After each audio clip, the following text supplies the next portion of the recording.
Hello and welcome to the first rebooted episode of the Not in Harmony podcast, the only podcast in the world that has continuity errors somehow between episodes.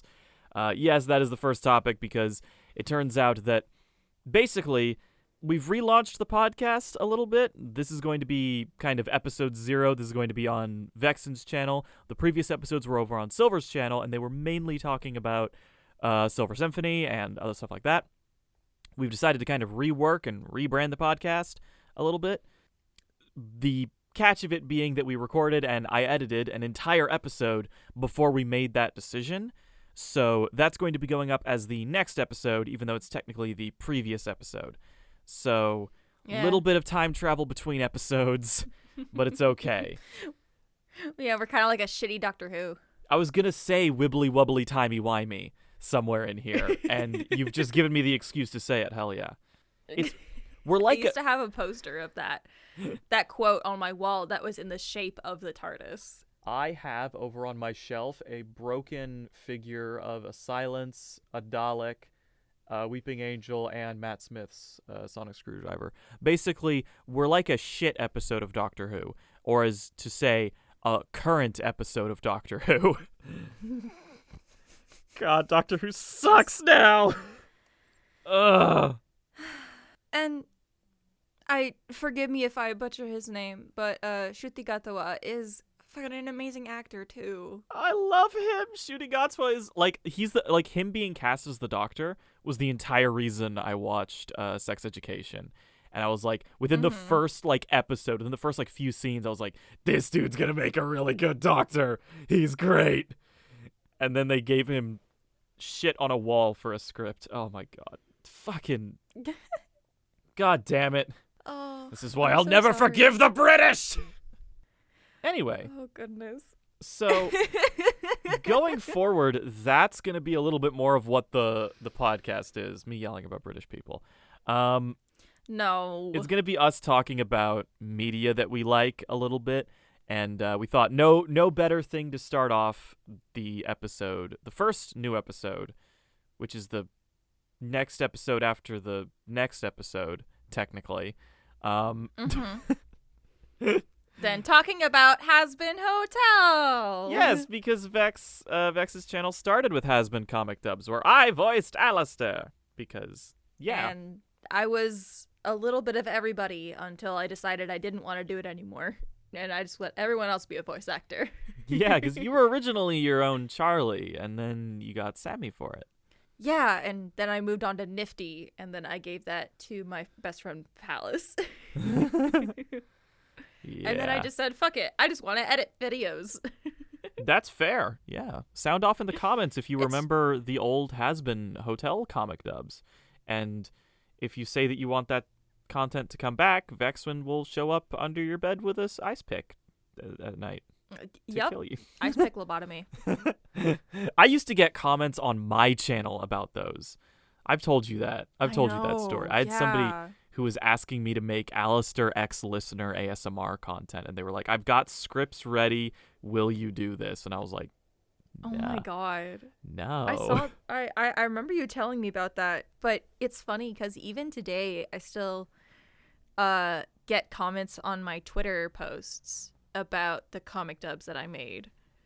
And those are deep buried.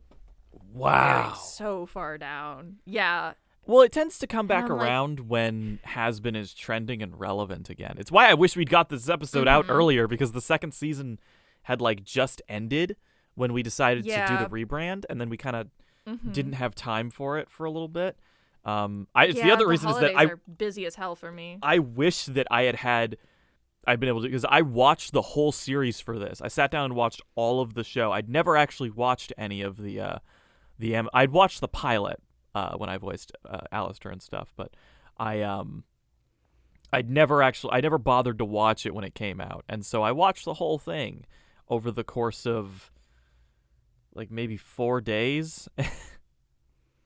It's a pretty easy show to get through. It's not very long. Yeah, it's not a very long show. The episodes are only 20 minutes. They're 10 episodes a season, 8 episodes a season. I think it was 12 or 13. 10 or 13. Yeah.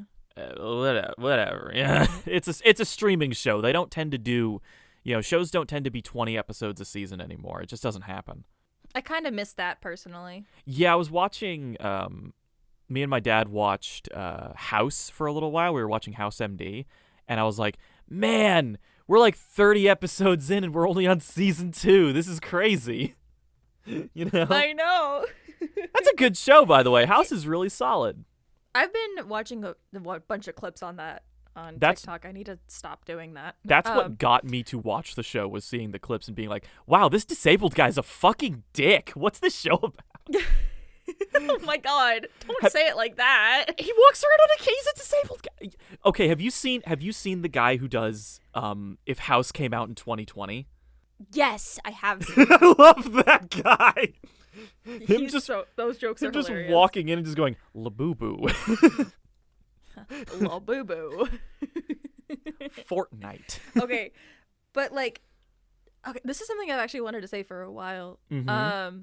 One thing I weirdly miss about the early 2000s, since we're talking about earlier TV shows and how they kind of used to be better, and maybe this is just a nostalgic thing for both you and I, but you know how streaming services nowadays, they kind of just put ad breaks wherever they want in the middle of episodes, if you're paying for the ad version of the streaming service. Yeah, I miss it when they would put ads where they were supposed to be put. When episodes were made with the intention of, this is where you fade to black so that we can have an ad break. Yes. Yeah. Yes. Oh my god. If companies just cared the tiniest little bit, then maybe I wouldn't mind paying for the ad version of it. Actually, the funny thing about it is, I have somewhere on one of these shelves, there is a DVD that I created when I was a kid for episodes of Teen Titans. I recorded them off of network television, and what I would do to get rid of the ads is I would be watching them, and then when the ad came up, I would stop the recording, fast forward through the DVR version to the end, and then I would start the recording again. Oh my god. So they have it's a regular episode of Teen Titans, but sometimes there will be a weird jump cut where I was cutting ads out with a fucking TV remote. It's great. I love those. I miss those days, especially when you would watch old streaming shows or old TV shows on streaming services where they don't have ads, where you would just have characters would do a thing, and then it would fade to black, and then it fades back in, and they do the exact same thing they did before the break again. Yeah, like NCIS. Yeah. That happens. That NCIS is a huge culprit of that. Yeah, because House they always does it have, all the time. That dong.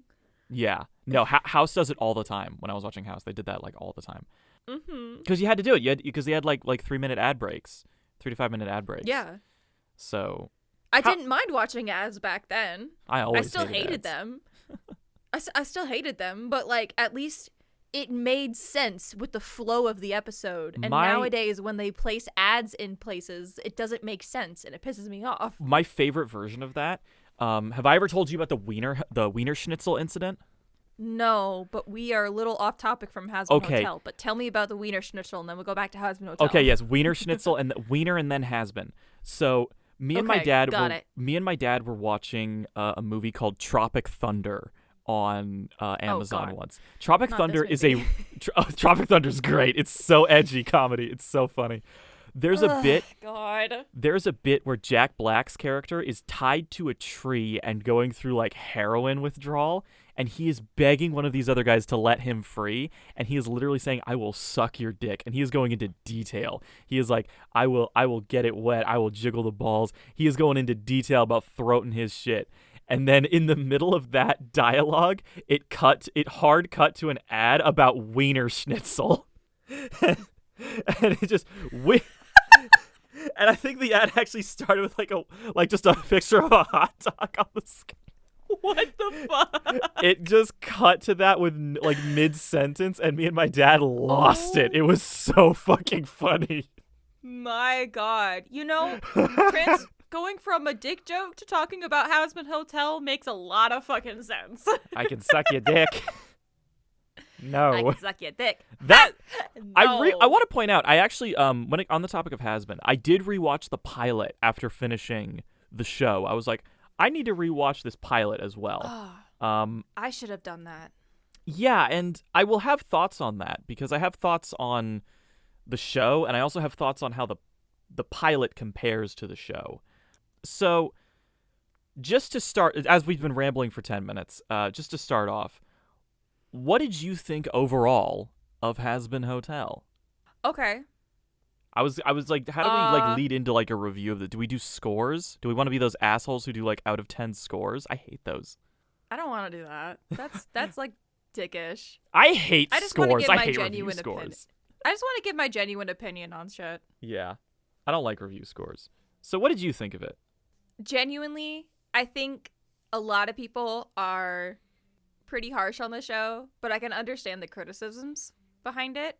But I think a lot of people tend to forget that this is an adult show that is meant to just be entertainment, and it's not supposed to be extremely deep, because it does have the scenes with Angel being harassed and with an asterisk next to it. Yes, I know. Assaulted.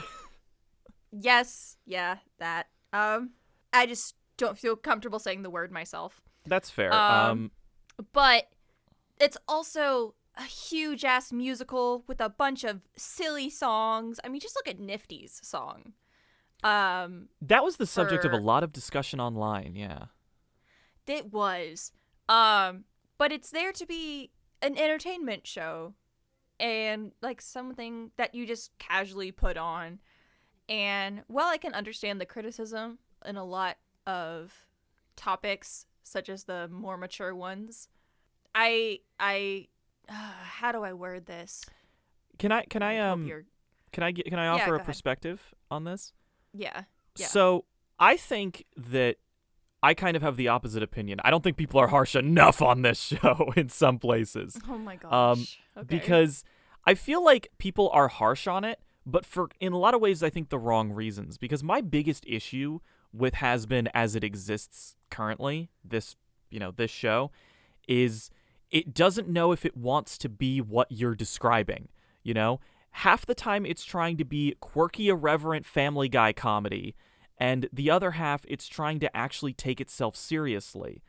And I feel like the show does genuinely want me to take it seriously in a lot of scenes, and it completely undermines itself in that sense. That's, I think, my biggest problem with it, is they clearly want to do serious discussions, character development. They want to have, they don't know if they want to be quirky, funny swear word show, or if they want to be a genuine adult series that explores mature themes like trauma and redemption. Mm-hmm. My biggest problem with it is, this is going to sound weird. Shut the fuck up. Sorry, there's a dog barking outside my window. I want to... This is why I'm a cat person. It's not like it's my dog. It's my neighbor's dog. Why I'm a cat person. Yeah, the cat that stopped your recording in the next episode. Yeah. What I was going to say is, I think it's going to be a weird comparison, but it's kind of like a movie that I hate. Thor: Love and Thunder, the most recent Thor movie, has this problem where there's parts of it that really are wanting to be taken seriously and are like, this is a serious story about a traumatized person seeking revenge, and the other half is, the hammer is my penis, haha. And it's like, if it was a quirky, funny comedy, it could maybe work. If it was a more serious story with actual themes that it's trying to explore, it could work. But it tries to be both, and as a result, both sides fall completely flat. And there's a good story somewhere in there. And that's, I think, my biggest problem with Hazbin, is if it dropped the stupid Family Guy humor a little bit and tried to take itself more seriously, there is a chance it could tell an interesting story. And if it stopped trying to take itself seriously, it could maybe be a lot funnier. So as a result, it's kind of a half measure on both sides for me. It's not really that funny, and it doesn't really do the character development stuff all that seriously. You know? I could, yeah. Yeah, no. Words are hard. Yes, I could see your perspective. I did mention, I remember this, I mentioned on stream when we were talking about how we were going to do this as an episode. I mentioned how there, do you want to take a guess? Because I mentioned to you that there was a scene that pissed me off so bad I almost stopped watching the show. Do you want to know what it was, or do you want to guess at it? Vox and Val having sex in front of Alistair. Not even close. Really? Okay. Not even close. Sir Pentious dying. Nope. You get one more. Okay. I'm really just throwing shit at a wall and hoping it sticks. I can tell. Something that genuinely pisses you off. Something that might have something. Okay, I can't tell if it's something that's off the wall that's pissing you off, like that's something that I would not ever guess in a million fucking years, or if it's something genuinely serious that would piss you off, because this show could go both ways, honestly. It's kind of, I'll tell you what it is. It's kind of a mix. It's the scene where Lute starts hallucinating and seeing Adam again in season 2. Really? You know why? Why? Because I fucking cannot stand Adam. He's so annoying. And I was so genuinely fucking happy when that piece of shit got stabbed in the throat and died. I was like, holy shit, he's not going to be on my screen anymore. Finally. And then he starts talking again, and I was ready to put my fist through my keyboard. I was like, oh my fucking God. You got rid of him, and then you brought him back! That character is like I think that character is the entire reason why the written by Vivzy Pop memes exist. Because every word out of his mouth is fuck, shit, dick, pussy, cunt, and it's just, shut the fuck up. Holy shit. You are not funny. Shut up. Call me Dick Master. Shut the fuck up. Like, literally. Oh my God. Isn't that like low-key the point of him though? You're not supposed to like him. You're not supposed to like him, but it's not one of those characters that's like, oh my God, I can't wait for, it's like, I just don't want him on my screen anymore. It's not even like I want to see the other characters beat him or anything because I'm invested in their conflict. He's just fucking annoying. And I feel like this show is like, there's one thing, I have one question about this. Did you realize that was a helmet? When he takes his fucking helmet off when he dies, I was like, I didn't realize that was a helmet. I thought that was his face. No, I knew it was a helmet. I thought it was just his fucking face. But I was so confused by that. Because when people die in this world, they die and they go to hell or they go to heaven or whatever, and they turn into something that's not human. Like Pentious turns into a snake, Cherry Bomb is a cyclops, all these things. Why does he just look like a normal fucking guy under the mask? Because he's an archangel, and I think... Not an archangel, no. Because he's the first human, he has, like, some sort of special reasoning. I'm assuming so. I would assume that's the reason. The other thought that I had on it is, how did this dick cheese get into heaven in the first place? He sucks. Like... Once again, because he's the first human. That doesn't make any fucking sense. The whole thing is like, oh, you go to hell if you're a bad person. You go to heaven if you're a good person. He's a shitty person. He should have gone to hell. Like, he's a misogynistic, racist asshole. I think that's kind of like the reason as to why, like, he's showing that, like, not hell, the heaven is corrupt. Like, he's the reason as to why. Yeah, that is very much the point, but I really wonder what they're doing with it, because one of my big issues with the actual, like, plot part of the show is they're really shying away from and I know it's probably going to be a reveal later on, the idea of, like, what actually gets you into heaven versus hell, etc., etc. Because it's like this big, like, oh, how did Pentious get redeemed? And it's like, it's pretty obvious that it's just because he self-sacrificed and, you know, quote unquote, grew as a person. I have a huge problem with that plotline too. But the whole thing is like, they're really shy about defining what is and isn't making you a good person. And I think they know, because like when Charlie's like giving lessons about like, oh, you know, here's how to improve as a person. It's basically just Sunday school bullshit. It's don't have sex before you're married. It's don't do drugs. It's be nice. It's like really puritanical shit.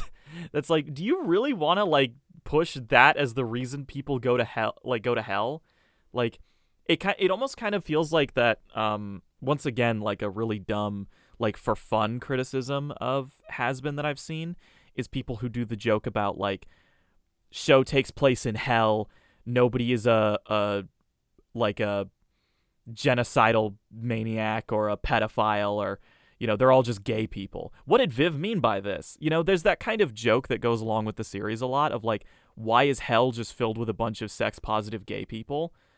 And like they really don't want to address. I feel like that's one of those things that you really just shouldn't address in the story, because if you try to make it like a serious you really run the risk of inadvertently saying something really problematic in the subtext, I feel.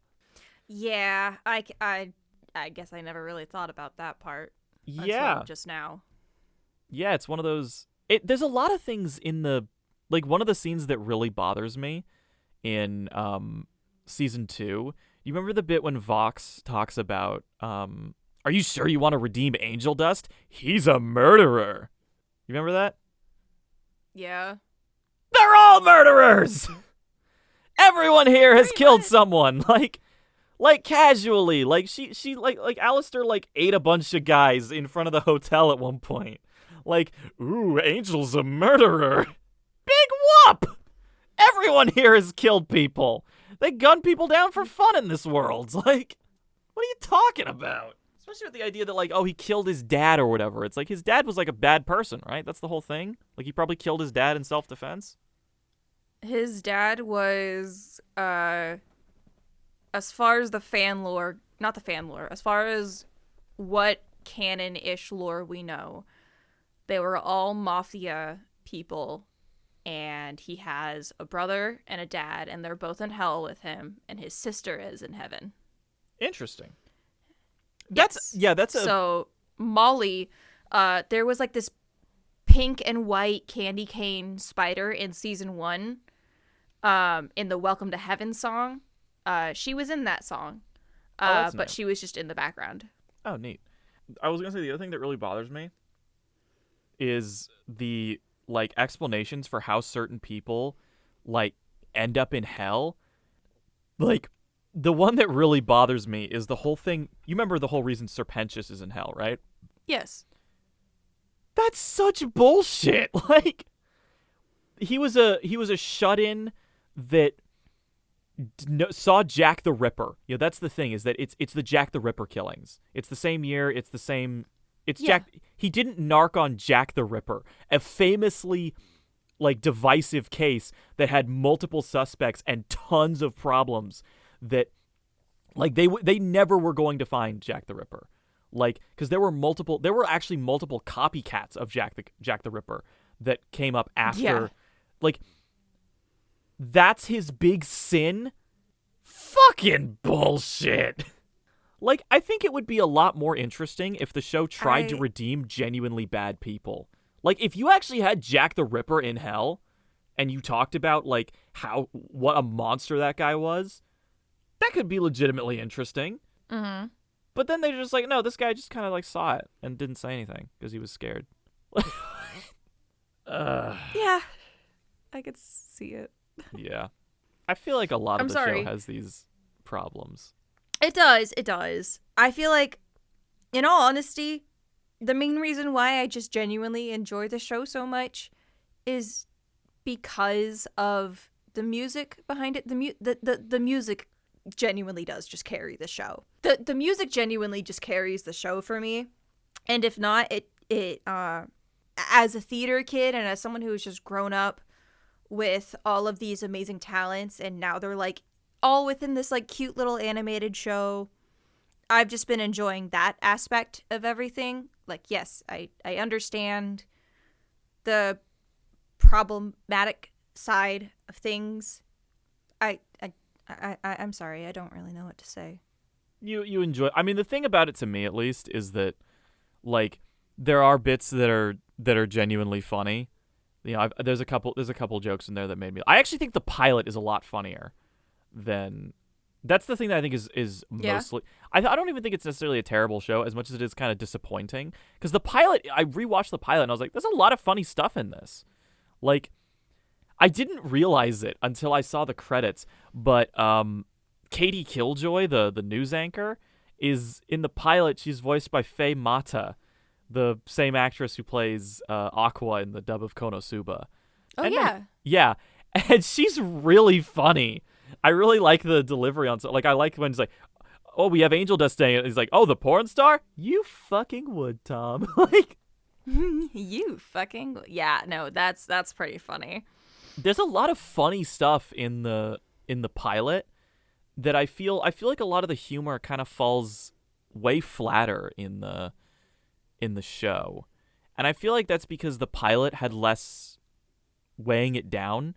It was allowed to be a lot more irreverent and a lot more silly, and it was focused more on the comedic aspect because it wasn't working to set up a big overarching plot or a big thread or anything like that. It was just kind of like, Yeah, and a lot of the criticisms with the actual show itself is the fact that there's a lot of assumptions going around that Amazon had to like, oh, you only get 8 episodes or you only get this amount of episodes for season 1 and you don't know if you're going to get a season 2. So this is all you get. yeah. And Vipsy Pop has actually gone out on interview saying like, well, we didn't even know if we were going to get a season 2, let alone a season 3. So the reason why Lilith, her mother, or Charlie's mother, was even in season 1 was because they didn't even know if they were going to get it. So they were trying to put pieces into everything, put pieces that didn't necessarily fit into season 1 to keep interest so people would be more interested and hopefully they would get greenlit for another season or 2. Yeah, that's kind of how a lot of shows go, though. I mean, a lot of shows kind of bait out like the next season's plot, and then if the show was good, people would engage with it enough and the ratings were good enough that the network would want to keep it going. No, but like even specifically for Lilith, she's not supposed to be actively in the series until season 3 and onward. So that's why she's only been hinted at all in season 1 or season. So she was really only supposed to be hinted out in season 2. Yeah, so she that's shows why some up. things like that. It's not like she really shows up in any meaningful way. She gets like a basically a cliffhanger introduction in 2, if I remember correctly. They're just kind of like they just say it's kind of like they're saying her name, and it's like an MCU post credit scene, where you're setting up your next big character. Mm-hmm. Or like that scene from The King's Man where they introduced Hitler like he was a MCU villain. That was really weird. Yeah, some things I've kind of noticed about watching a lot of more older media is that, or just watching a lot more media in general, is that the difference between a well-written show and a somewhat shitty show is getting too serious too quickly. Yeah. You really want to love the characters. You really want to learn to love the characters before you learn to feel sadness or anger or any sort of like negative emotion with the characters. You need to build investment. Yeah, I mean that's yeah. It's a good example. It's a good thing we started Ted Lasso yesterday. That show does a great job of that. Ingratiates you to those characters very, very quickly. And you're like, oh, you get a very good sense of who they are very quickly. And you're like, I kind of fuck with this guy. Or that guy sucks. Mm-hmm. But there's also a good show that kind of hits you in the feels almost immediately. And that's our next little show that we're talking about, which is Breaking Bad. Yes, Breaking Bad. This is everyone in the comments better not spoil anything. Because Vex, how far are you into Breaking Bad? I am on the episode Fly, which is season 3, episode It's like 3 episodes before the finale, I think. Yeah. Breaking Bad. Let me quickly make sure I know exactly where I am, just so no one else can spoil it for me, please. Yes. I was going to say something else about Hazbin, I think was interesting. Oh, yeah, go ahead. I had a really bizarre question that I saw somebody bring up on Twitter, and I want to see if you have an answer for it. So, Vaggie is Latina, right? She's Latina, right? Yeah. How? She's an angel. She's not from the earth. Like, was she raised by a Latina family of Latina angels from the Latin American part of heaven? How does that work? Like... I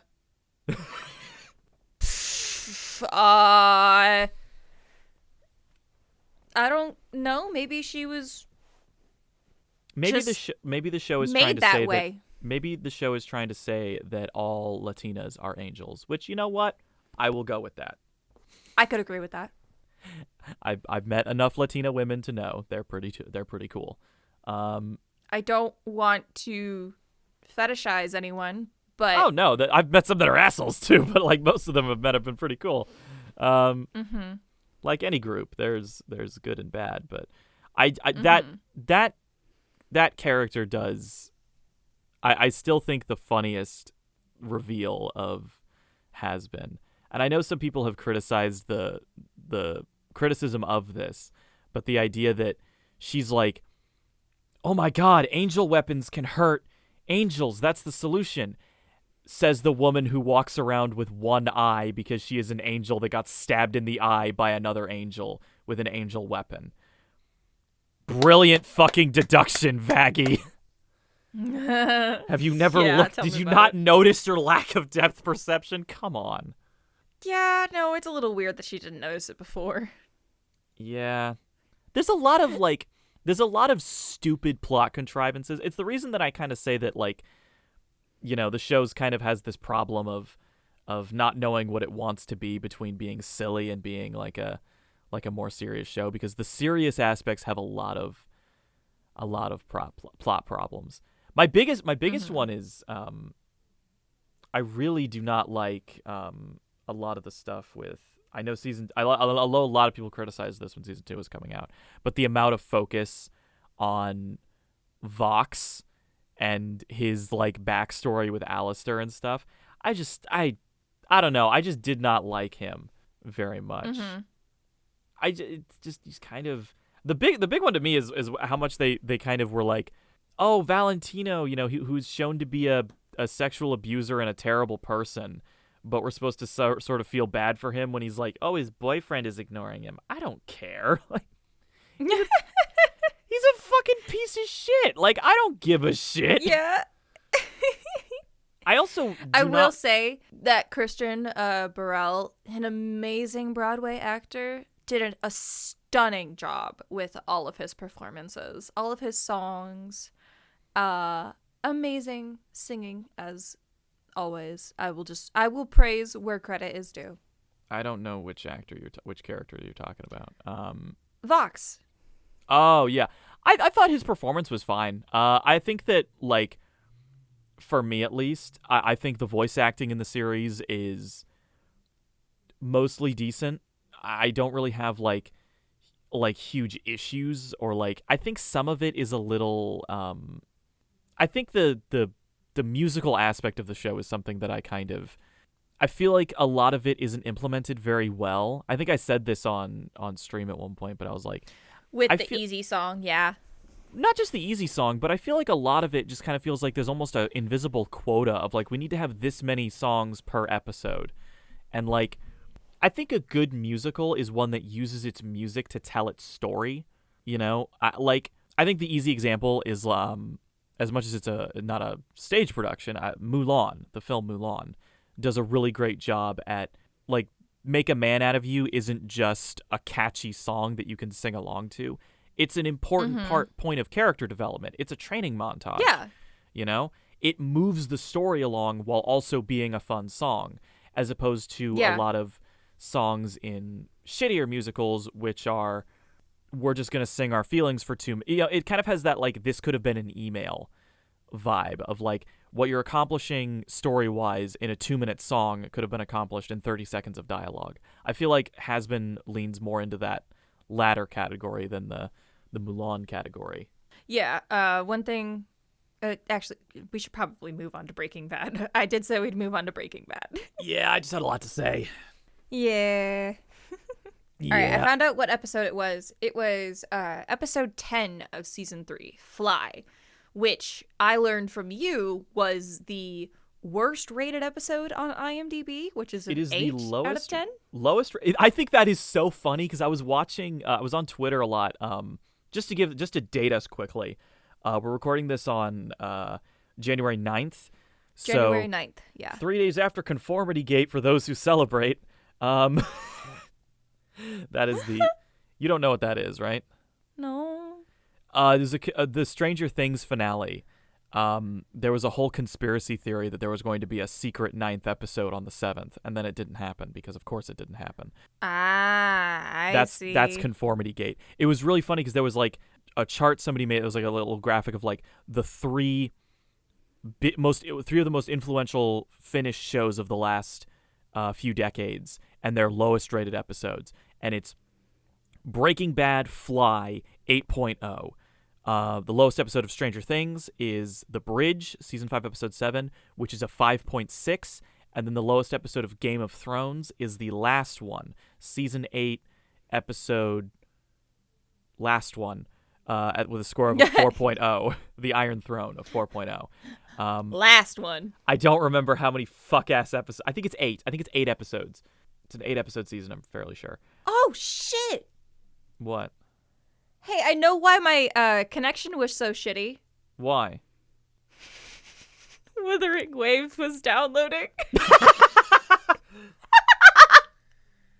I could have sworn I paused it before we started. Oh my god. I could have sworn I paused it before we started. Okay, I was like, okay, I'm going to pause it just so my connection is good. And all of a sudden, I just got the notification being like, ding, hey, look, your update's done. Nice. I guess it kept updating in the background. Anyway, to move on to Breaking Bad real quick, just for context for those that have watched or that don't know us personally. This is Vexen's first time watching Breaking Bad, so no spoilers. I have watched Breaking Bad 5 times. It's one of my favorite shows of all time, and I've been badgering this motherfucker to watch it for years. One day, and it finally happened because I was tired of him fucking nagging me. Yeah! Bullying works! Only sometimes, my friend. Only sometimes. It hasn't failed yet. I want to know. Yes. As of right now, who is your favorite person in the cast? Who's your favorite character? Hank. Whoa, really? Yep. Your boy Hank Schrader. Oh, you know what? I can't really argue with any pick because I think all the characters in Breaking Bad. I've never heard a pick for favorite character that I haven't gone, you know what? I can see that. Maybe if your favorite character is like Tuco or something, I might look at you a little. My favorite character is one of the twins, but only one of them. What? Like, and you have to guess which one. It's I don't know if you know this, but one of the twins, they're obviously they're twins in real life, and one of them is actually now a Twitch streamer. Really?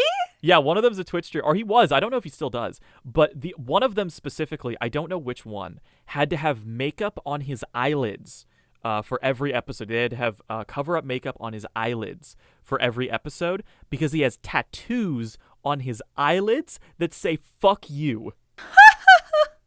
I think that is so fucking funny. Oh my god, that must have hurt getting put on. But you know what? It's the most Salamanca shit imaginable. That's awesome. That's great. I love the twins. They're great. I love Tuco's cousins. Yeah, they're pretty fun. You've met. They are amazing. Their deaths were so cool. I was about to say you've gotten to those. You got to that death. Yes. I wonder how they did the scene where one of them was crawling on the ground to Walter. without the legs? With their legs. Yeah, with their legs chopped off. I wonder how they did that scene. That's generally probably done. My little knowledge of special effects, usually they do stuff like that by putting a green sock over the legs, like a green screen sock, and then it's CGI'd out in post. Because that was really good looking. That did look real. They do a really nice job with a lot of the physical damage. Like I'm always impressed watching it on the makeup work whenever Jesse gets his ass kicked. And he's just... Oh, yeah, no. When Hank fucking ripped him a new one after Marie went into the hospital, or the was fake supposed... Call. I was going to ask you about that scene, because I think one of my favorite things about the show, about Hank specifically, is I've always maintained Breaking Bad to function as a series doesn't need Hank to be as deep a character as he ends up being. Mm-hmm. I could totally agree with that. I love how much he cares about Marie. It's so sweet. And even if he's kind of a dick to her sometimes, he really does love her. He really does. But for the longest time, I actually really fucking hated Marie. That's fair. She's kind of annoying. She's extremely annoying. Yeah. And then, okay, this is the part where I might get a little sensitive, so forgive me. But the part where where Marie was talking to the doctors about insurance for Hank getting physical therapy. Yeah, I remember this plot. Yes. I was so mad at Marie for the way that she acted to the doctors. Really? While I understand not having enough money to pay for treatments and the insurance being a fucking dickbag with you, personally, as someone who is disabled and someone who struggles on the daily with getting around physically, I've never needed physical therapy in my life, but the way she, one, treated the doctors was awful, one, just screaming at them. But it also felt really like she was almost trying to... The way I took that scene in correlation with the rest of the way... Not with the rest of the way, but with the rest of the scenes that she was talking and acting around Hank and the doctors, when it involves his recovery, made me really angry, because it was almost like she was trying to force his recovery faster. I want him better now. And while I can understand that, it almost felt like it was a little too much. And I can kind of understand that, although I think the one thing that I would say about it when it comes to Marie's perspective on it is I think she knows that, because they talk about how because she talks a little bit with the doctors about how the early stages of physical therapy are really important and how she really wants Hank to be able to walk again. And I think she knows how much being trapped in a wheelchair would suck for him, because his job involves, he's a DEA agent. He involves being physical. Yeah. It involves being physical. And she knows that if he's confined to a wheelchair or he's not fully back and able-bodied again, he's going to lose his career. Mm-hmm. And I think that's kind of a lot of her motivation for being so bitchy with the doctors, is like, I don't want him to be stuck behind a desk, or, I don't want him to be miserable, because of losing a career path that he's really worked hard for and cared about for a long time. Yeah, and I actually had the same conversation with Vincent about it, but I wanted to have it with you too, because as someone who's watched the show and who has finished it, you know what happens, obviously. I do. Yeah, you do. But I don't know. For some reason, that scene just really irked me. But what did you think of the solution? The solution? The Skylar's idea, the gambling lie. Oh my god. It was such bullshit. Maria's such a dumbass sometimes. she is kind of stupid. But I like that made storyline a sense. lot. I like that storyline a lot. I'd like it. I like the storyline. It's okay, but I wasn't in a sober state when I watched it, so it felt so unreal and so like, really, Skylar, this is what you're going with? I loved in the it. moment. I loved that because that scene is supposed to kind of throw you for a loop because even Walter doesn't know what the fuck no, she's obviously doing. it does. She's like, "What the hell are you doing?"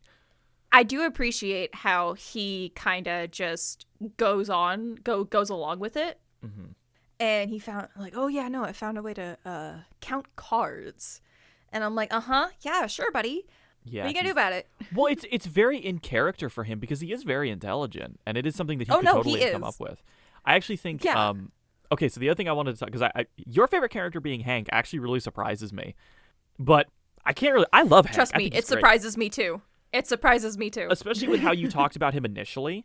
When you started the show to me, I was wondering if you were gonna hate him, and then no, you actually end up really liking him. I thought I was going to dislike him too for certain reasons. Yes. But I actually ended up really liking him because of where the writers took it. Yeah. And then I was kind of able to like disassociate him from certain experiences I've had in my life. Yeah. And so that's how I was able to like kind of separate the two things. Yeah, I can see that. So not only that, but I really appreciate how they I really love how they involved the police with the whole thing, with Walter's meth side of things. I lost my train of thought. Well, okay, so I have a few more ideas for talking points about Breaking Bad. So we've established your favorite character. Who would you say is your least favorite right now? Least favorite? That one I have to think about. It's a hard one. It really is. Because a lot of people, I'm sure you know, a lot of people dislike Skylar pretty heavily. Yeah. A lot of that is just people hating women. It is. But the other, okay. Have I told you who my favorite character in the show is? You said Jesse, right? Yeah! Yeah, Jesse. That's my boy. My boy. That's your boy. I love, but there's a lot of interesting thoughts on characters. I'm very curious to see what you think of some of the others. Like, obviously that you've met Gus, you've met Saul. What do you think of Saul? He was the reason I kept watching this show. Yeah. Because in all honesty, because Saul shows up in like season 2-ish, right? Yeah. Middle of season 2. Okay. If he didn't show up, the show would be way too dark. And the show would be way too depressing for me personally. And he adds a lot of comedic presence that the show needs, but he's still serious enough of a character that he fits within the world of Breaking Bad, you know? Yeah. And he's like that perfect puzzle piece that it was needing, because it was season 1 is, even though it's an amazing season and it's really good, for me it's really hard to get through because of how real it is, and it's really hard to disassociate between real life feelings and what's going on in the show, because a lot of what's happening in season 1 is unfortunately what's happening like low-key in my life. Not cancer, but you know, I'm learning that I have a disability and that I'm learning how to deal with it, and I'm going through it with doctors. Yeah. And I relate to that a lot with season 1 Walter. Yeah. A lot, and it hurts, and it's a little too deep. So once season 2 came around, that's when I started, okay, now I can genuinely watch the show and enjoy it. Yeah. And then when Saul came around, I was like, okay, now I can enjoy it. Yeah, season 1 is generally the hardest one to get through for most people. I remember when I was watching it with my best friend Chandler, his thought on it was like, some of this is kind of like depression porn. Like it's like misery porn in the early season a little bit. And it can it's really get like that. So hard. It is rough. And I think once Saul comes in, I think the show really, because the main like thing for me is that in season 1, a lot of your comedic shit really comes from Jesse. You know, Jesse's kind of the funny one in season 1. And then you kind of introduce science, yo. Science, bitch. I love Jesse. But in season 2 and beyond, you get a little bit more, you know, the comedic stuff kind of shifts a little bit more towards Skinny Pete, Badger, and especially Saul, which is interesting to me because, as you know, Saul has his own spinoff, Better Call Saul. And I think it is a really, I'm actually 4 seasons into a rewatch of that right now. Yeah, isn't there like 6 seasons of Better Call Saul? 6 seasons, yes. 6, okay. There is some really, I think one of the things that is the most impressive about Saul is there is some really impressive continuity between the two shows. Really? There was a point in Breaking Bad where I audibly gasped and was like straight soy face pointing at the screen because of, and I am not kidding here, because of a belt buckle. You're serious? I'm entirely serious. There is a bit where you will see a framed photo of a character, one scene in like one shot where there's a character with a big belt buckle on it, and I recognize it, and I was like, I know who that motherfucker is based on the belt alone because he's in Saul. And I was like, holy shit. That is incredible. Shit. That is incredible. That's awesome. It is one of my favorite characters in Saul. I love that bastard so much. I love that piece of shit. He's about to show up in my current rewatch. I can smell his aura from like 4 episodes away. He's so great. Basically, you basically did that one Leonardo DiCaprio meme where you're like, oh, yep, that guy. That guy right there. I saw it. Yeah. There it is. Yeah, and there's a lot of great stuff in Breaking Bad, but I do think, as controversial as the opinion may be, I do think Saul is overall the better show. There is... Really? Yeah. People think Breaking Bad is the better show? Some people do, some people don't. It varies from person to person. I think that they're both incredible, but I think the joke that I make a lot is Breaking Bad is amazing, but Better Call Saul has Kim Wexler. Fucking love her, man. She is one of the best characters in the whole fucking series. You will get to her. She is amazing. But I think the thing about Saul for me is I think they took a lot of the little things that people misinterpreted or kind of didn't understand about Breaking Bad and made them work way better in Saul. Because like put it this way, what is your current opinion of Walter as like a person? Like currently as of season 3, episode 10? As of where you are, what are your current opinions? As of where I am right now, he is, one, extremely two-faced. Kind of has to be. But he kind of has to be because of Hank's current condition. Yeah. And the lab that he works in. Mm-hmm. Also, I'm still kind of like low-key pissy at him for getting rid of, I can't remember the guy's name, but the guy who makes the really good coffee with the chem. Gale? Gale. What do you mean by get rid of him? He fired him. Gotcha. What do you mean by that? Well, no, I mean that, like, because Gale's a weird one, because some people really hate Gale, and I don't get it. Like, I love him. He's a nice guy. I actually really like him. Yeah. He's kind of he's a little annoying sometimes. Oh, yeah, definitely. But they were not going to work out. They were not going to work out. Well, kind of. Why do you think they weren't going to work out? Let me answer your first question first. Walter, extremely two-faced. While he is technically doing this to care for his family, he is a greedy motherfucker who is just doing it for himself at this point. That's it. That's what I Well, think of Walter at this point. So, because the thing is that I think that when everyone watches Breaking Bad, they go from there's a point somewhere where they go from, man, I feel bad for Walter, he's a nice guy, to fuck this guy. And Oh, yeah, no. I said fuck him after Jane died. Oh, I was going to ask you about that too. Jane. Yeah, Jane. Oh my God. Amazing actress. I love her. She's fantastic. I've only ever seen her in one other thing. She's done other stuff, obviously. I think she's the lead of the new Orphan Black spinoff.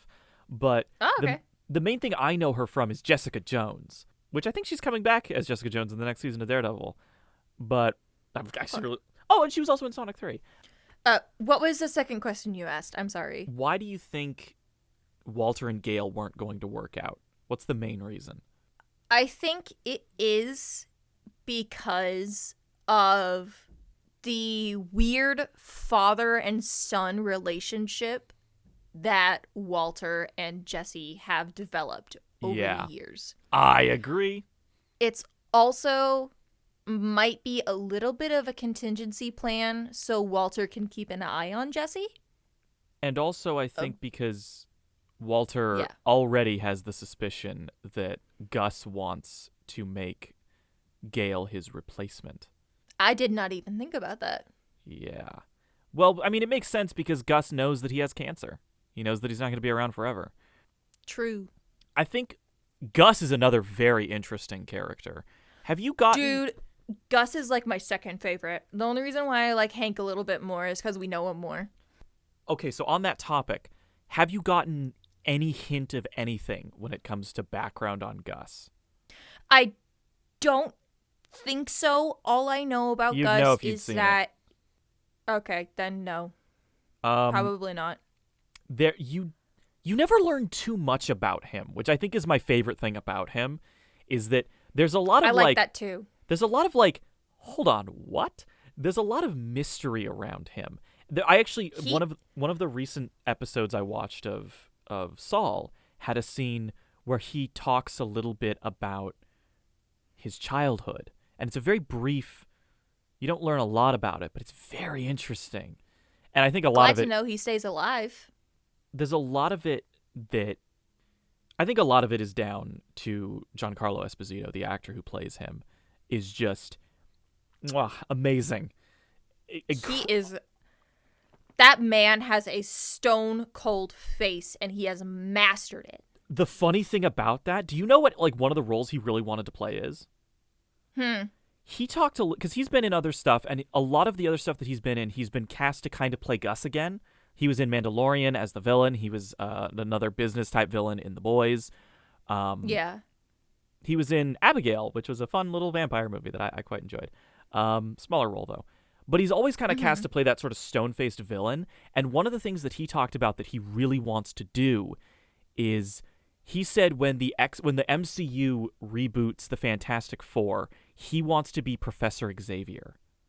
And the thing is, if you've ever seen him in interviews, he's so nice. He seems like such a wonderful, kind man in person. Aww. And of course he is. He's got this big smile, and he's wonderful. I would love to see him as Professor X. And then they cast him in the last Captain America movie, so they're probably not going to do that, and I'm mad about it! My review of the last Captain America movie on Letterboxd was literally just, the MCU has officially wasted Giancarlo Esposito. He is. I also think the one thing they've talked about how Vince Gilligan has talked about how he's probably not going to do more in the Breaking Bad universe. And I really hope they don't.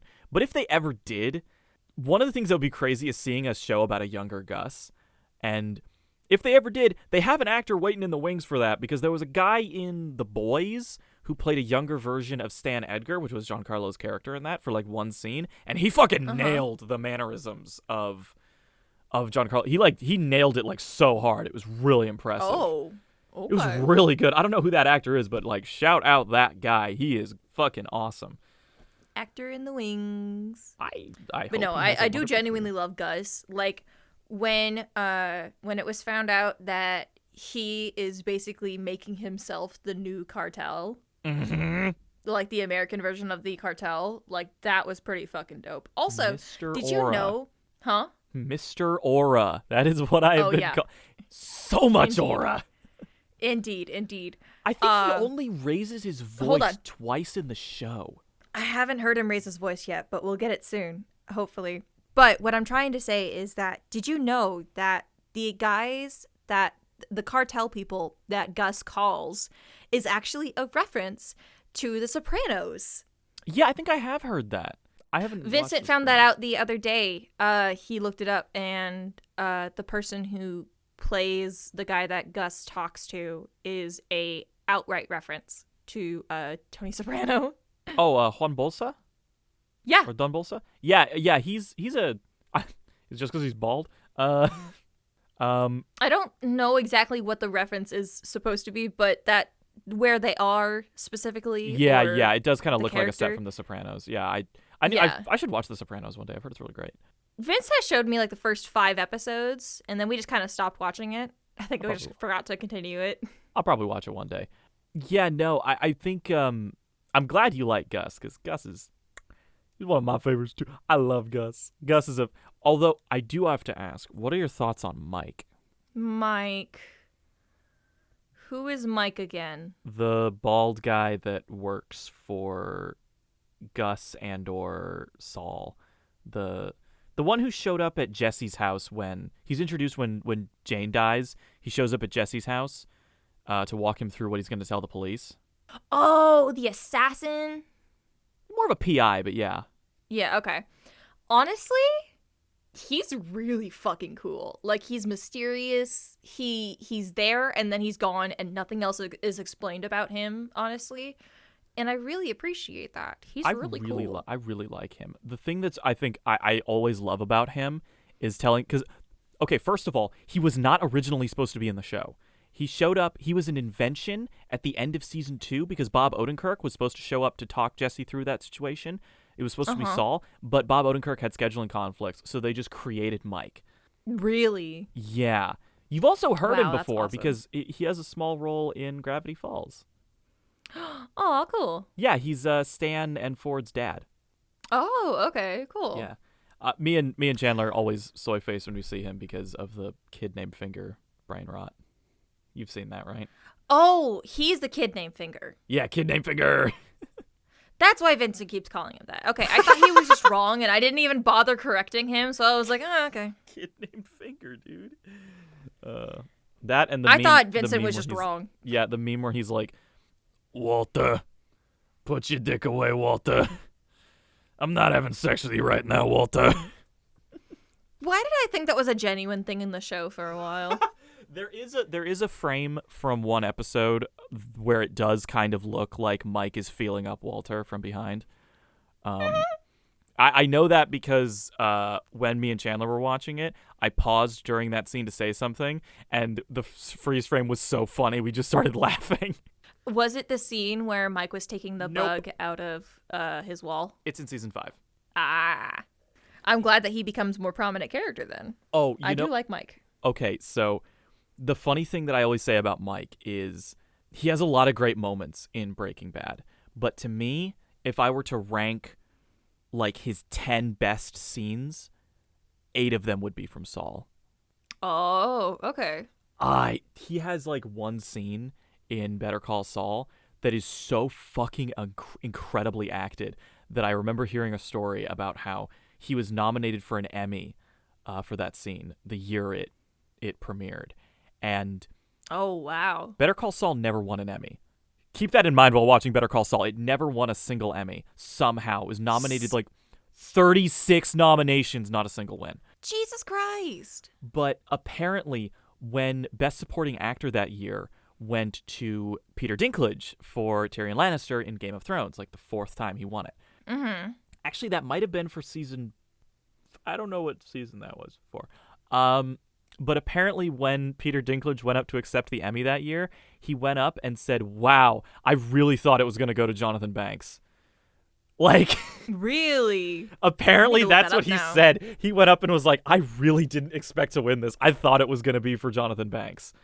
Like, aww. and you know what? I love Tyrion Lannister, but he kind of should have been. If it's depending, because if he won that Emmy for season 4 of Game of Thrones, I can see it because he's got some great scenes in that. If he won it for like, I think he won for like a season 6 performance at one point, and that's like mid lobotomy Tyrion. That's when he started getting stupid. I see. After season 4, Tyrion just starts being wrong about everything. Oh no. Game of Thrones. Oh God, don't get me started. I'll be talking for an hour. Yeah, we've already been talking for an hour. Look, if you get me on to either season 8 of Game of Thrones or like post season 1 Westworld, I could probably talk until I pass out. I actually mentioned this is a fun fact for anybody who ever wants to piss me off. There is a line at the end of, me and Chandler were talking about watching Game of Thrones at some point, and I said there's a line in season 8 that is one singular line of dialogue that makes me so fucking mad you might hear me punch a wall. Oh yeah, what is it? I'm not telling you what it is. What is it, Kaden? You can't understand it until you know the context. And if you want to hear the rant, I will give you the rant, but oh man, it pisses me off so fucking bad. You're no fun. Do you want to know? Do you want to know the context? I don't want to know the context. I just want to know what the line is. Nope, you don't get the line without the context. You got to know why it pisses me off if you're going to use it. Can't have your cake and eat it too. I'm sorry. You technically already know some of the context because you did watch some of Game of Thrones. I did. Well, we got to like what, season 3-ish? End of season 3. We got right before Thing. Right before Thing. Right before Thing happens. Big thing. You know what? Anybody who's watched Game of Thrones listening to this is probably like, oh, that thing. End of season 3. I know what he's talking about. All I know is that you promised me pizza when someone dies. I promised you pizza for season 3, episode 9, because that's when Thing happens. Oh, that's when Thing happens? That's when Thing happens. I think we were like 2 episodes away. Were we? Damn. Yeah, and then we didn't watch it for like a year. But it's okay because now we can watch Ted Lasso, and you can watch. And hey, you know what?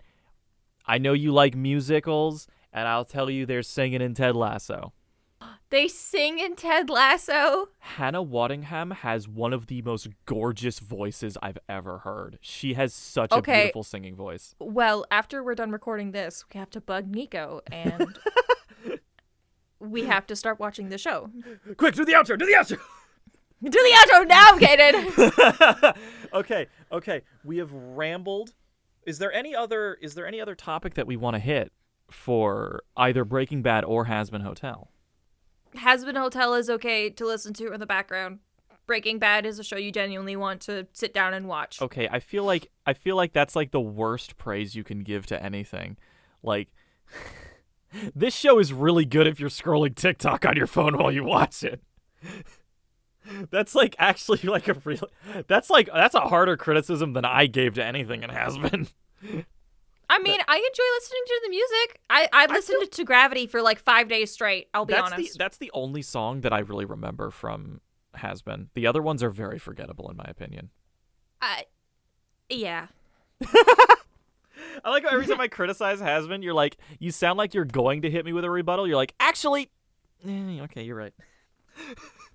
Well, okay, yes. But genuinely, my favorite songs from Hazbin Hotel are Gravity, Losing Streak, and Easy. They are actually my favorite songs, and I've listened to those on repeat multiple times. I don't tend to listen to. I've not re-listened to any of the songs from the show because my playlist is crammed with listening to All the Way and are On the Way and Iris Out because Kenshi Yonezu doesn't fucking miss. Both his Chainsaw Man openings are amazing. Actually, I will say this about Hazbin Hotel is that I did this to myself because this is something I always do before I watch anything musical related. I listen to the soundtrack beforehand. And I know some people don't like that, but I do it for like my own reasons. And I listened to Hazbin Hotel's soundtrack of the entire season before I even really watched it.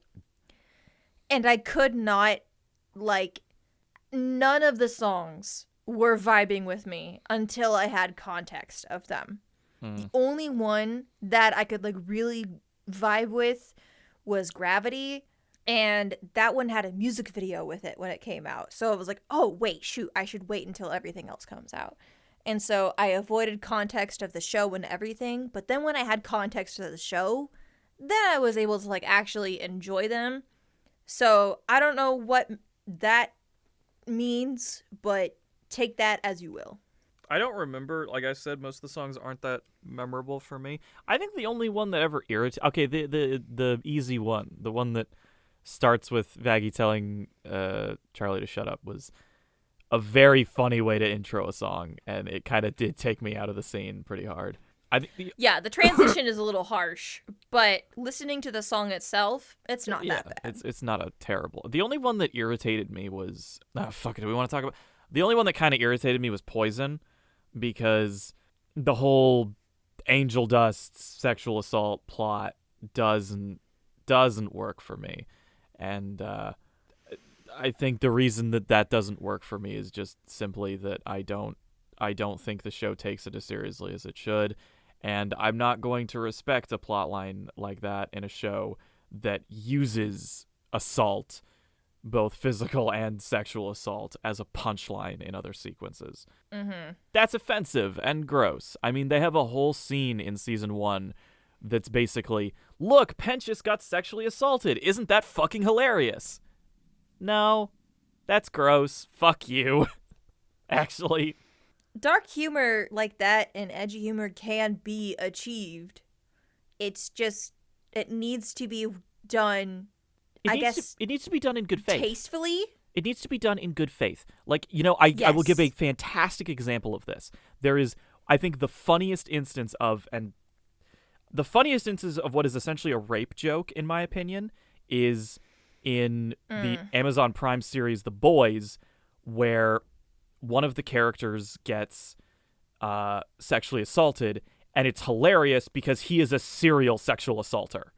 This is a guy who has objectified and treated women horribly for the entire show, and then a woman does it to him, and it completely destroys his self-image. Jesus Christ. And it's fucked up, and it is really funny because it is what he's been doing to other people gets done to him, and it is like, and he's a piece of shit, and that's the only reason that I think you can actually, like, because it is literally saying, fuck this guy, he is a serial sexual assaulter, fuck this guy, and then he does not improve at all, and so you don't have to feel bad about anything that happens to him because he is just a terrible person.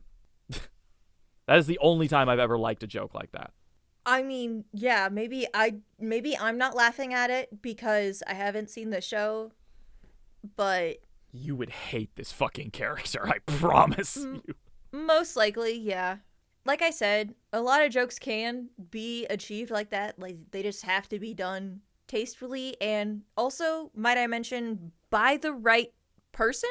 Yeah, I think that's kind of what I mean when I say in good faith. I think you can't be punching down. The thing with the Pentious joke for me is that it's like, hey, isn't it funny that this character whoopsied his way into getting sexually assaulted by two strangers? And I don't find that funny. I don't find the idea of somebody accidentally causing themselves to get assaulted via misunderstanding. I don't find that funny. But piece of shit gets what he deserves is funny to me. Mm-hmm. It needs to be told with the right intentions. I mean, that's why, because the character in The Boys, The Deep, there's plenty of scenes that are just shitting on and torturing him because he's a terrible person. Jeez. Gosh. And that's a little rough for me. It's in like really over the top comedic ways. Like okay. There's a sequence because he's their Aquaman parody basically, so he talks to fish. Yeah. And there's a point where he's having a sexual relationship with an octopus, and his girlfriend gets really weirded out by it and is like, I don't want to do this. And they have a whole fight about it. And it's also the only pronoun joke I've ever thought is funny, because she calls the octopus an it, and he goes, she's a she, get your pronouns right. And it's really funny. Oh my god. Like, this dick is correcting people about pronouns? Are you kidding me? Oh gosh. The Boys is incredibly crass with its humor, and it works really well because it's satirizing shitty people, you know? Mm-hmm. Hazbin isn't satirizing anything. It's just playing the bit. It's just playing it straight, and it doesn't work for me. Yeah. Saying that it's hell and that they're bad people doesn't necessarily make it okay. Especially when a lot of them aren't really bad people. Like, Mm-hmm. a lot of the people that are in hell are just, what did they ever do? Like, oh, fucking Pentious didn't rat on the Jack the Ripper. Like, he's not a terrible person, you know? No, He's a seems like he's a socially misunderstood person who just doesn't like to talk to people. Yeah, and that's kind of a big sticking point with it in terms of my criticisms, is like, so what are you trying to say with this? You know, it's that whole, what did Viv mean by this criticism again. It's like, you know, if the show turns it around and has a whole, hey, you know, heaven sucks, and the problem, it doesn't work for me, I think, because some of the characters are legitimately bad people and are in hell for good. Like, Vox was a serial killer. Vox had a cult. Effectively, yeah, he had a cult. Alistair was a cannibal. You know, they're bad Yeah. people who belong in hell. But it's like, I think the interesting challenge of a show like that is, okay, now we have to analyze and redeem somebody who's in hell. And if you only ever redeem the people who never did anything wrong in the first place, you're not really redeeming anybody. You're just kind of, you're good now. And he's like, here, he's a gold star. I think it would be. I think it would be like when Vox had that bit with Charlie where he's like, "Would you redeem someone like me?" And it's like, I'd like to see that. Could be redeemed. I'd like to see that. I'd like to see an earnest attempt at redeeming a terrible fucking person, because how do you accomplish that? Especially with people who are in hell. You know, the implication of being in hell is that you can't really be effectively redeemed, that you're a shitty person, that you're too far gone, whatever. What do you have to do to turn that around? And that's an interesting challenge as a writer to kind of go, oh, what does this entail? What does redeeming a monster like this entail? How do you atone for these crimes? How do you atone for the horrible things you've done in your life? And that's an interesting plot line to have, but the show kind of doesn't try. That's my biggest issue with it, is that it doesn't try to tackle the hard things that I think it could. There's also just some details that bug me. You know, one that really bugged me? What? Alistair's voice has the radio filter, like, especially in the pilot, he has it mainly when he's talking into his little cane mic. Wouldn't it have been cool if the radio filter dropped off after his staff was broken? That would have been nice. It did sort of drop off for a second during the finale, but then they kind of just brought it back. They don't do anything interesting. Alistair has such an aura loss in the show for me, because he's such a, in the pilot, he's presented as this like malevolent entity that's like unexplainably powerful and dangerous, and then in the show he's just kind of petty and like he's less impossible to understand and more just kind of a dick, I guess. You know, there was also a really nice kind of unbothered quality to him.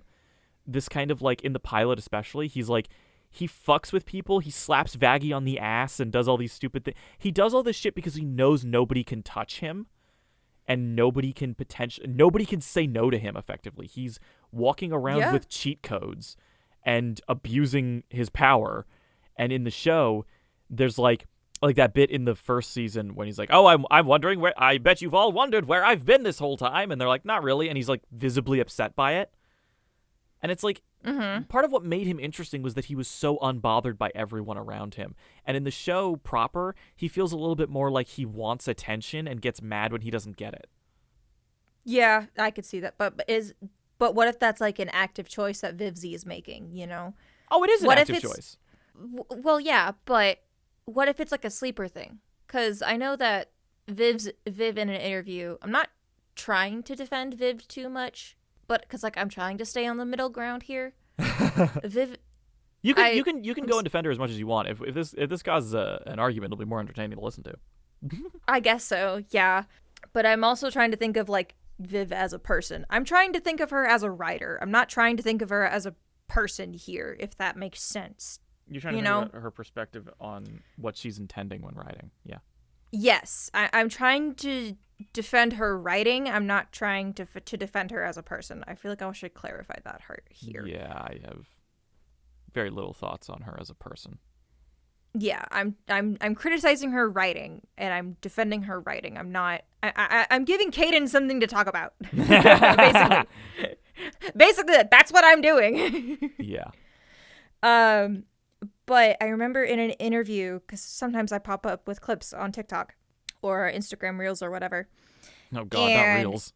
I know. And she was talking about how Loot is she literally called Loot a sleeper villain, because that's why Loot keeps getting pushed down like over and over and over again. Mm-hmm. That's also one of the big criticisms as well with Loot specifically, is that she had this huge song at the beginning of season 2 and then nothing throughout the rest of the season. Yeah, she doesn't even show up. Anything.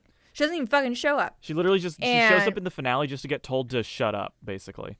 Yeah, she shows up in the finale just to get told to fuck off. That is my favorite tweet about the show, is that somebody said, what was the name of Adam's son?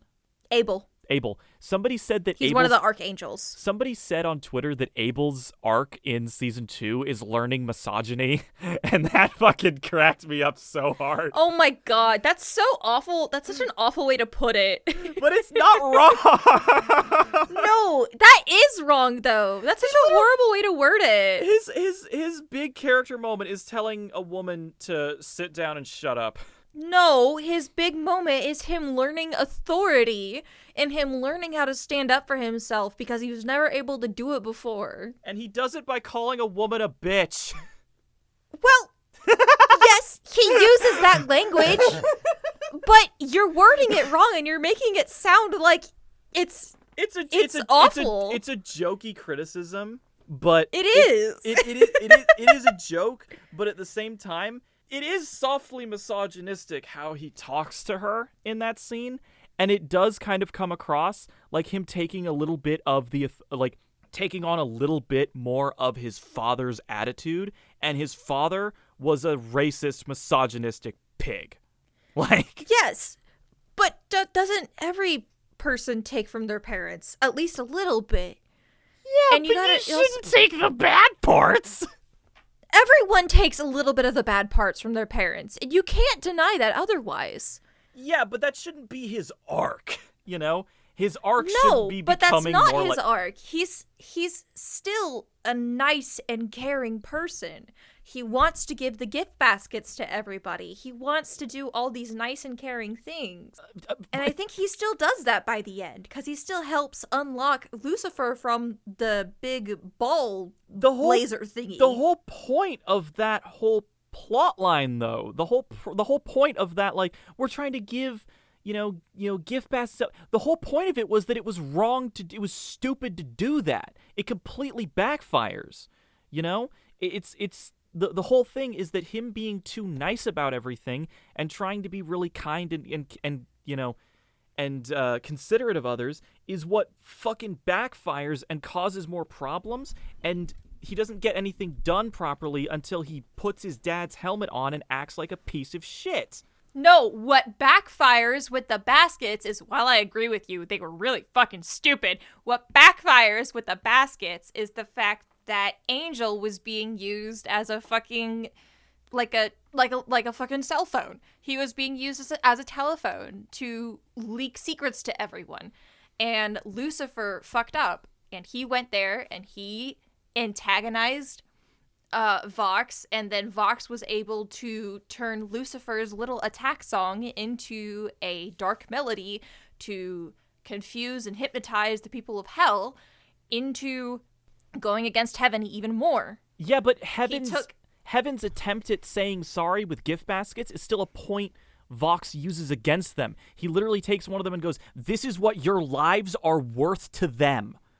He literally is like, "This, they slaughter us and then give us gift baskets to say we're sorry." It's still it's still ammunition for Vox. Mm-hmm.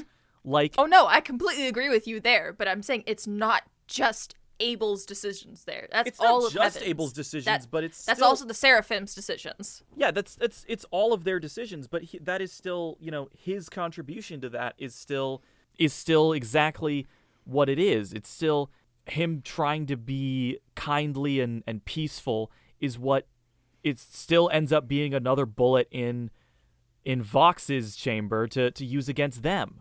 It's still, everything that he does is still, it still ends up backfiring, and he doesn't actually get anything. He doesn't get anything properly. He doesn't get any proper progress until he puts on his dad's weird mask and acts like his dad. Well, yes, but there are times when putting your foot down doesn't necessarily mean that you're being misogynistic. It's still misogynistic he has language. His own... I don't think you can win this one, because it really is like as much as his arc is about learning to be more authoritative and learning to stand up for himself, the way they display that is still through acting like his piece of shit dad, acting like a misogynistic dick. Yeah, I'm not saying that I don't see that. I guess this is something we genuinely do have to wait for season 3 for. Yeah. Because we haven't really seen too much of him after that scene. Yeah, we haven't seen anything. I mean, that's the thing about it, is that I think that's the joke, that's why people make the joke about, his arc was learning misogyny, because we don't know how this will affect him going forward. If he can, and I would argue that it doesn't really, it's kind of a lose-lose scenario, because of this, if the series has him go forward by being more like his dad and being a dick and being terrible, then that really is what his fucking arc was. And if he goes back, I would actually be so pissed. And if he goes back to just being exactly like how he was in season 2 and they don't have character progression there, then his arc was just nothing. And if they do it in a way where it's like he's more authoritative but he doesn't act like an asshole, then it kind of feels out of sync with the ending of that season. I kind of don't know what they'll do with it, but I don't think it'll go very well. I think a lot of it isn't going to go very well. Because they haven't done any proper work to establish what they need to in a lot of ways. I mean, the whole thing with Lute being a sleeper villain to me is like it's ham-handed, and it's kind of obvious that that's what she's setting up, is that, she gets pushed down a lot and eventually she's going to stop taking that shit. I mean, it's silly because, she's obviously just the fucking look of her is evil as shit. I mean, the helmet and stuff looks evil as hell. But Lute looks, honestly, I do like Lute's design. As much as the criticism for the character designs in the show are, I do genuinely like Lute's design. I don't like a lot of the I think I don't really I don't hate a lot of them, but I don't love the one that I know a lot of people were really mad about was Human Alistair. Oh yeah. The mustache is gone.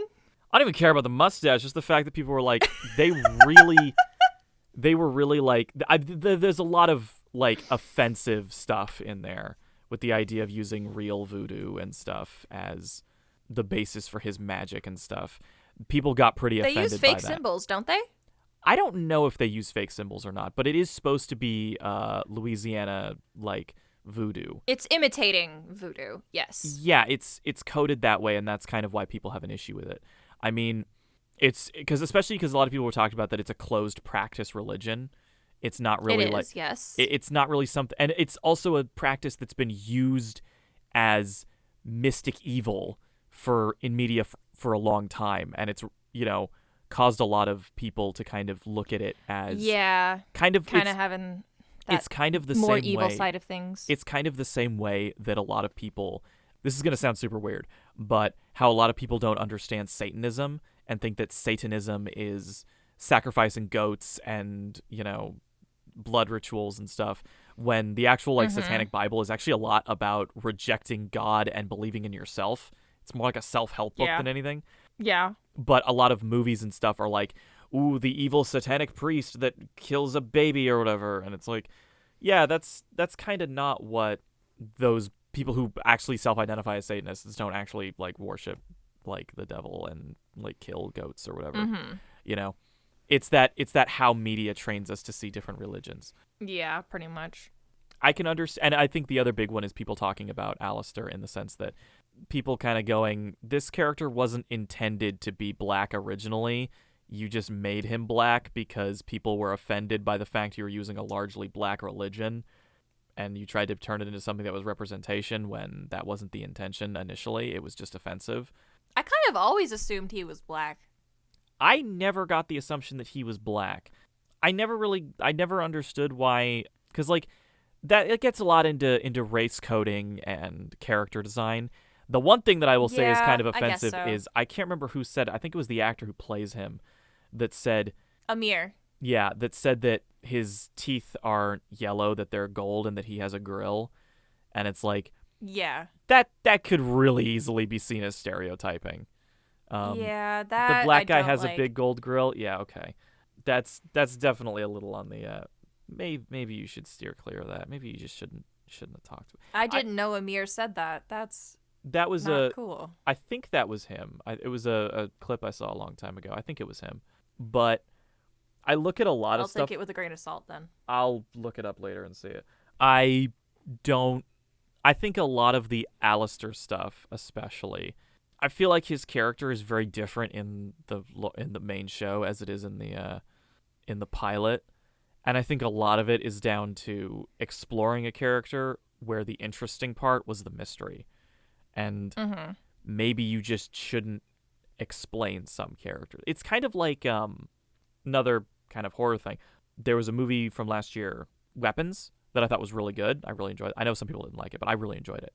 And the main villain of that movie is a creepy old lady who uses magic, and she's kind of like an evil witch. She's not really, I don't think, tied too closely to any existing religion, which is something that I kind of liked about it. They never mentioned anything like that. I don't know if any of her practices are actually based on anything real. I have no clue. But they talked after the movie came out about a prequel exploring her origins, Gladys, and I just don't think that's a good idea. I think some characters are better left a mystery, you know? Mm-hmm. It's like we were talking about with Gus. He's better left a mystery. Yeah, definitely better left a mystery. I do have one question for you, though. Mm-hmm.